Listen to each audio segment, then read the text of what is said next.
Hi, everyone. So thank you so much for coming. Hit me up after this if you're interested in research jobs and hate commuting, because Zapier is 100% remote. Yeah, that's the face I made. I know. All right, excellent. So I am actually a UX research person. So tonight I'm going to talk to you about to test or not to test. This is what I look like most of the time. So these days I'm actually a research manager, but I'm still a researcher at heart. And I work at Zapier, as was mentioned, but prior to joining Zapier about 3.5 weeks ago, it is literally my 4th week on the job. But I was at Dropbox for about 4.5 years as their research manager for growth. And before that, I was actually the head of research for BitTorrent, which I have so many stories about, so get me later. It was a real company. Yeah.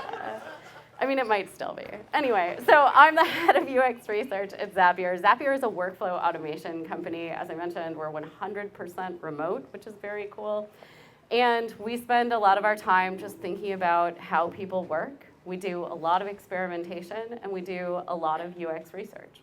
This is also true at Dropbox. Since I've been at Zapier for such a short time, most of the examples I'm going to be sharing tonight come from previous gigs. So I hate doing research when we don't need to do research. People find this very funny because as soon as they come to me to ask for research, I'll say, "Are you sure we have to do research?" Which oftentimes people are like, "But haven't you been begging us to do more research?" I mean, yes, but there's usually, if you've thought through your problem well, a more efficient option, and that's where experimentation comes in. So that's what I'm going to talk a lot about tonight, is how you determine whether you're actually ready to A/B test or whether you need more research. So let's go through the basics of what these two things are good for, right? I think that a lot of people have a general understanding of kind of when you want to do research, like you sort of know you should talk to some humans first. And then you're like, and probably we should determine whether this button should be green or blue. And that's like, that was my knowledge of A/B testing and research when I got into growth. So don't worry, you're still ahead of me. So the basics on this. UX research is really good for wrapping your head around a problem. So understanding your users' needs, their behaviors, and their goals. It can give you directional feedback on concepts, but it really can't do much more than that. Like, it can't serve as a tiebreaker. You don't want to make decisions on massive changes to your product based on 5 people's feedback. You can go tell your product people that a researcher said that. It also surfaces issues that might prevent an accurate test result, which is very, very important. You want to make sure that what you are testing is actually usable enough that you're testing the idea rather than the implementation. So UX research is really about when you want to understand a problem, when you want to develop and explore potential solution ideas. A/B testing, you should have a single hypothesis, and it gives you concrete, measurable data. Like, this is a perfect tie-breaking function. And it'll let you know how a solution is going to perform, likely in the real world. It can also mitigate risk when you're making big shifts or contemplating them in your product design. And it's really best when you've got a single metric that you want to compare against. So you really want to be measuring, like, this is going to impact conversion positively, yes or no. These are some of the questions that I will ask any given team when they come to me and want to know if they're ready to start A/B testing. So the first thing I'm going to ask you is, what's your hypothesis? And I'm going to need 2 sentences or fewer. Like, if we're talking for paragraphs, I'm going to tell you that you don't understand your problem well enough, because you don't. I also want to know what user problem you're solving. Like, for real, if you can't tell me what user problem you're solving, and it better be a real fucking problem. I'm so sorry, you guys, like, didn't mean to drop the F-bomb. Yeah, anyway, brought my whole self to this event tonight. But you need to be able to clearly articulate what user problem you're solving, and it's got to be a real problem, guys. Like, I don't need to be able to delete my entire hard drive more easily. That's not a user problem. So if you're testing 2 solutions, I'm still going to tell you, where did my files go? So you need to also have multiple solutions. I'm surprised I made this one. Like, this one made the cut on this slide, but it did. But like, you should be testing something against something else. That's like the whole thing of A/B testing. It's right there in the name. And then you've really actually got to be ready to commit to building something to a specific level of fidelity. Like, one, you have to know what level of fidelity that you need to build to in order to test your idea. 2, you actually need to be willing to commit design or engineering resources to it. So you need to be willing to say, like, cool, we're actually going to carve out the time to do this idea right to a degree that we'll be able to get results. The last one, this is my pet one, because I love users dearly. That's like my whole deal. Do you understand the risk to your users? And not like they might not understand it, or like they might be freaked out by a different color scheme. I mean, like, how bad is their life gonna get if they get put into this experiment? Since this one's bolded, you can tell we're gonna talk about it on the next slide, can't you? You're welcome for that gift. I also didn't put it on loop because I find that incredibly distracting, and I'd just be looking like this. Anyway, so let's talk very briefly about risk to users. What I mean about risk to users is you need to understand what the consequences are for your audience, not for your business, not for you, not for like feeling sad your experiment didn't work. I mean, how are your users going to recover from the situation you put them into? And the risk can look a lot of different ways. It can look like someone leaves with an incorrect understanding of how your product works. It can look like somebody has just organized their files in a completely incomprehensible way. They'll never be able to find them again. Not that that ever happened. It can look like a lot of different things. But the biggest risk is putting your users into a situation from which they have no way to recover.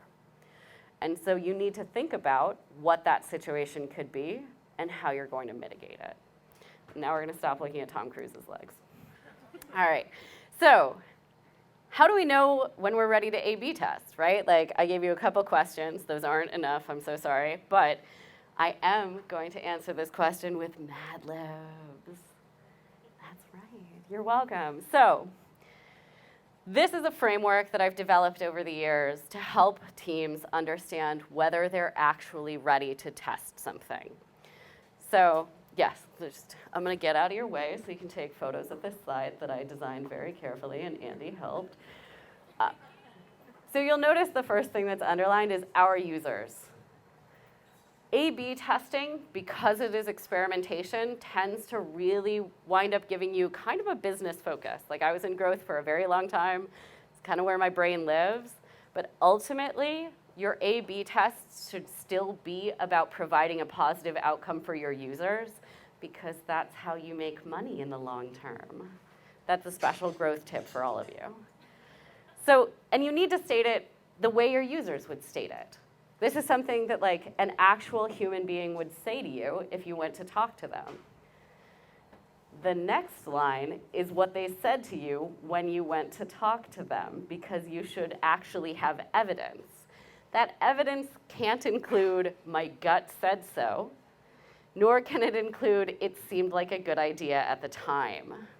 You should have something you can point to. It can be logging data. It can be industry trends. It doesn't just have to be research, but it should be research.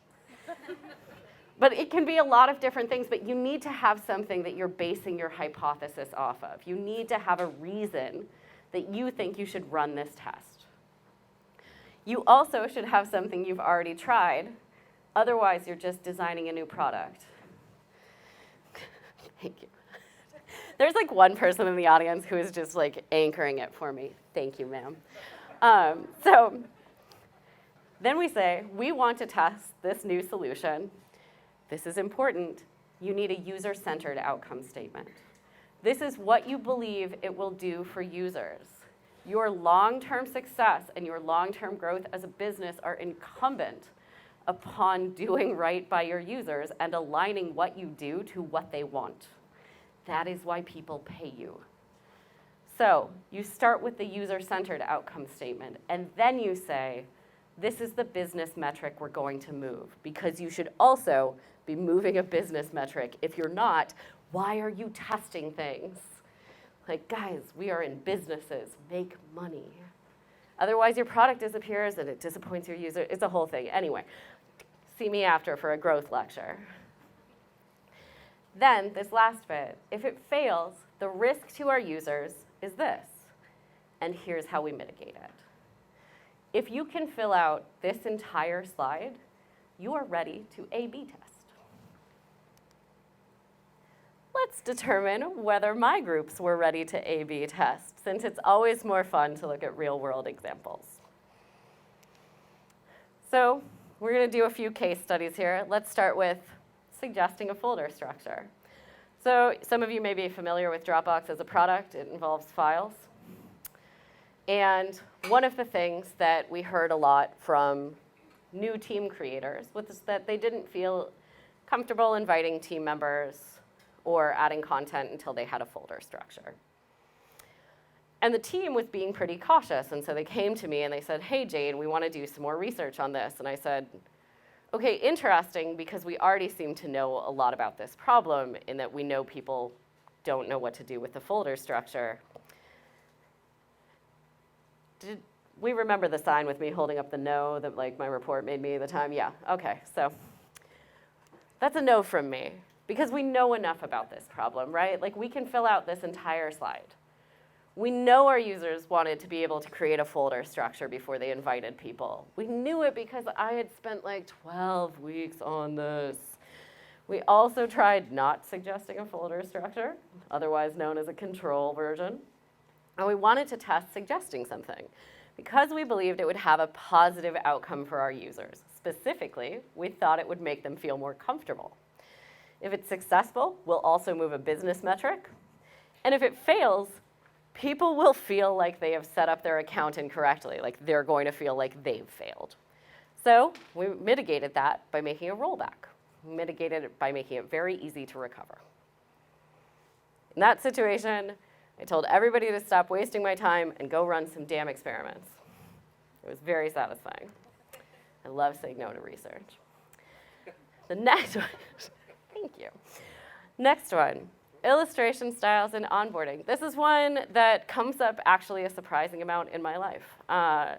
So the onboarding experience for a while at Dropbox was actually using multiple styles of illustration and wanted to stop doing that, which makes sense. The proposed approach was actually to run an A/B test on 2 different styles because they wanted to figure out which one worked better. And when you hear me say that, you're probably hearing something like, what does worked better mean, right? Like, what are we actually going to measure there? Red flag number 1. So my concern when they brought this to me is we're making an assumption, which is who says illustrations work? Like, who says they're the best way? And also, what does work mean? So rather than reject it out of hand, we sat down and we went through the framework. You're seeing a lot of blank lines here. That's for a reason. It's because we didn't know what our users needed. This is a huge problem. Like, when you cannot fill out the first line of this slide, just stop. Just be like, cool, let's make a research plan together.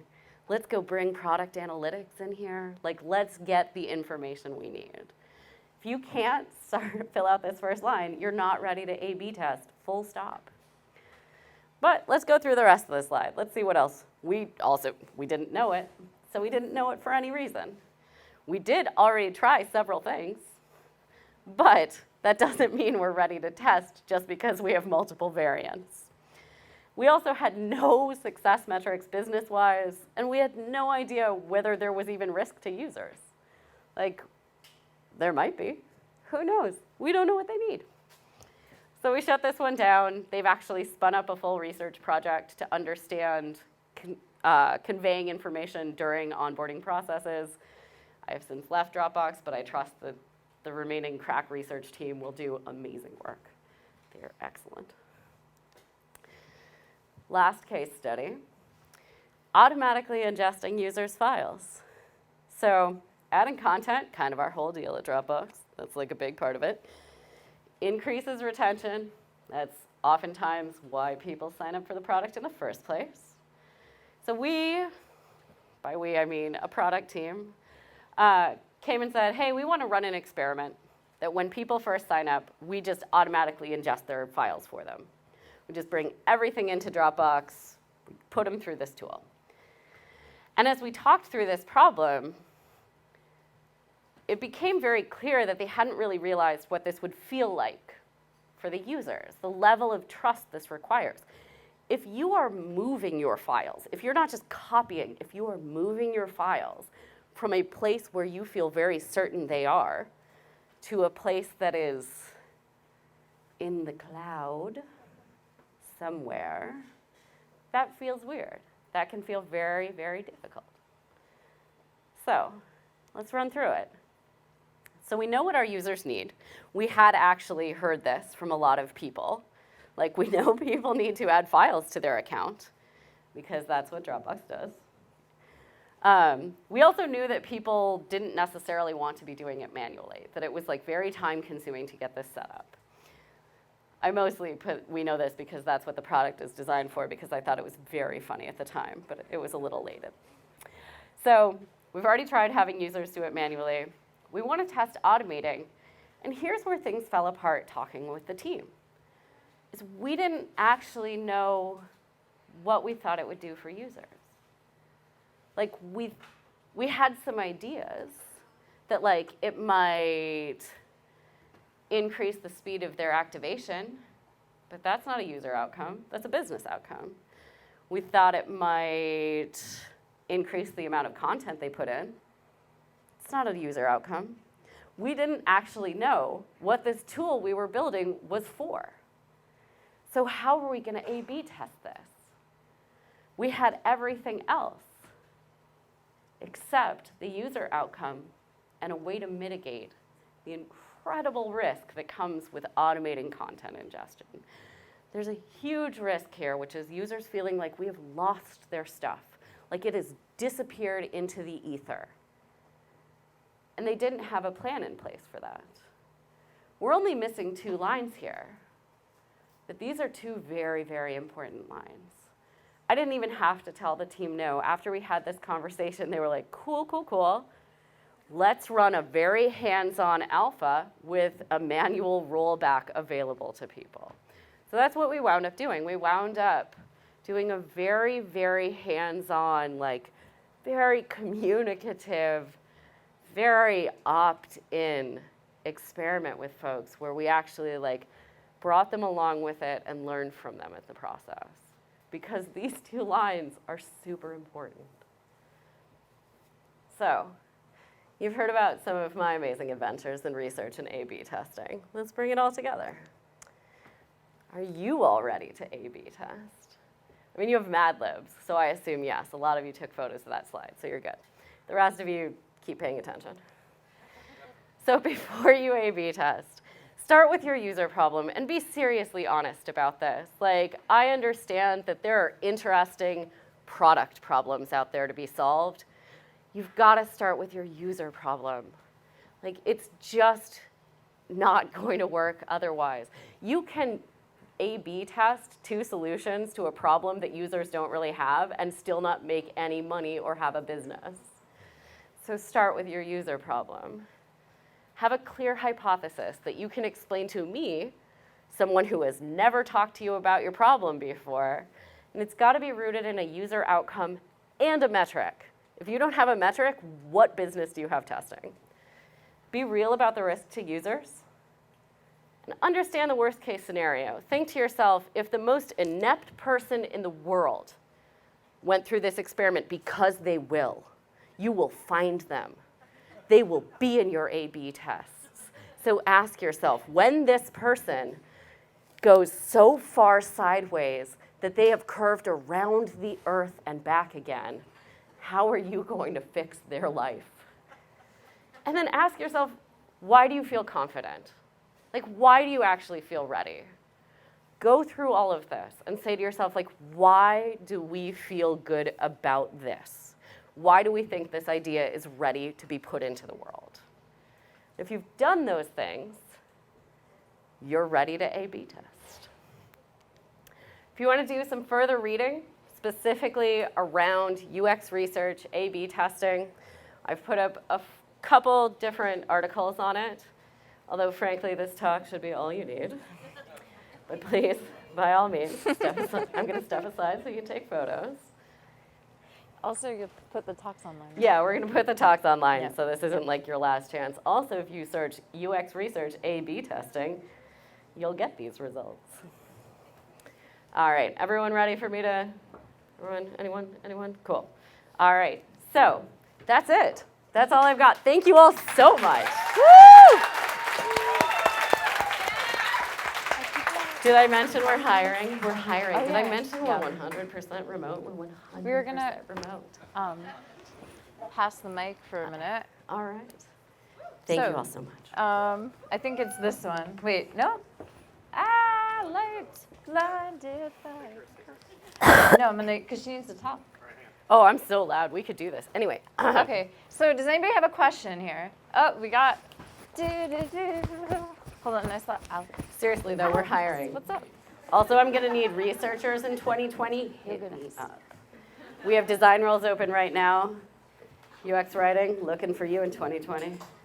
Got a lot going on in Zapier. Well, that answers no. Yeah, that would be So my amazing. question is, so that's for like full-on A/B tests. So what about things like fake door tests, and how do you arrive at a conclusion of if or when you're ready for something like that? For what kind of? Like a fake door test, so testing whether people would want to opt into an imaginary product. So it's basically just the front end of an A/B test. Yeah, I actually, and you can ask John Adams, product manager at Dropbox, about my reaction to fake door tests. I don't love fake door tests, mostly because of the risk to the users, right? Like you have to think about what the user is expecting versus what they get. Fake door tests, by definition, are saying, we're going to give you one thing, and then they don't get it. So I'm actually not a huge fan of those. That said, I understand the reason to apply them.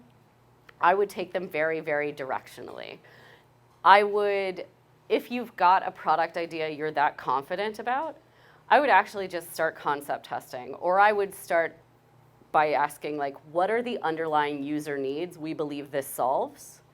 And going out and validating those, either through quantitative work, through market research, through like qualitative research. But fake door tests to me feel like they actually take it, like, you're not going to learn anything useful until people actually have something on the line. And I get that that's the purpose of fake door tests, but what you're really doing is saying, like, did you want this in this exact moment, or were you slightly curious? And if you're trying to build a product entirely based on that, like, that's a big risk to take. I'd so much rather go talk to like 12 or 15 people and be like, hey, do you have this problem badly enough that like how severe is this? Do you currently pay someone to solve this problem? Would you pay someone to solve this problem if it existed? I'm not a big fan of like asking people hypothetical pricing questions because like they're not putting money on the line. But at the same time, I'd start from the user needs rather than like, here's what we think the product will be, and then pulling the rug out. We have another question. Wait. Hi, thanks so much for coming. That was fantastic. Thank you. What are some of the problems that you and your team face by being 100% remote? Specifically, you and your research team. This is such a good That's a great question. question. Okay, synthesis. Oh man, you know how you go, all right, writers in the, or researchers in the room, you're gonna know what I'm talking about here. So synthesis tends to be this like really deep solo activity right up until you want to pull someone else in to the room where you've got a million Post-it notes and be like, hi, this looks like a scene from CSI. Please tell me if I'm bonkers. And that's something that it's really difficult to replicate. Like one of the most effective ways to bring people along with a research process and to really get buy-in is by doing synthesis in the open. And so in order to do that in a remote environment, you have to use tools. We use mural.io, it works really well, but also you're relying on people to like be self-motivating there. You're like, hey everyone, I'm synthesizing in here, come on in. you can't just like wander down the hallways, grab a couple people and be like, hey, I need you. So it's really, I think, making sure that your process is fully transparent in a way that is additive to your brain function, that's definitely difficult. Like the brainstorming parts of remote work, and I don't think that's just for research. I think that is also like design. Anytime you're trying to wrap your head around a problem, you want to get people in a room. You want to like really bounce ideas off each other. And doing that in a spontaneous way in a remote environment can be challenging. I'd say from what I've seen, we're pretty good at it, but like there's almost no substitute for just corralling a bunch of jerks and being like, hey nerds, this away to the synthesis room. Did you want to just clarify what synthesis is as a definition? Oh, sure. Yeah. So when I'm talking about research synthesis, I'm talking about when you have gathered all of your inputs from your research project, well, you know, whether it's in-depth interviews where you've coded your notes. Coding your notes is just like pulling out things that relate to the specific themes you're seeing or like the main points you think. But mostly it happens with Post-it notes. Researchers are bound and determined to kill trees. But it's really just pulling out all of the nuggets of information, finding the overarching themes, and putting them into a sort of, using them to create a point of view for the organization. Okay. And do we have any more questions in this area? No? No? Okay, well, thank you all. Thank you so much. Yes, thank you. Thanks, Jane.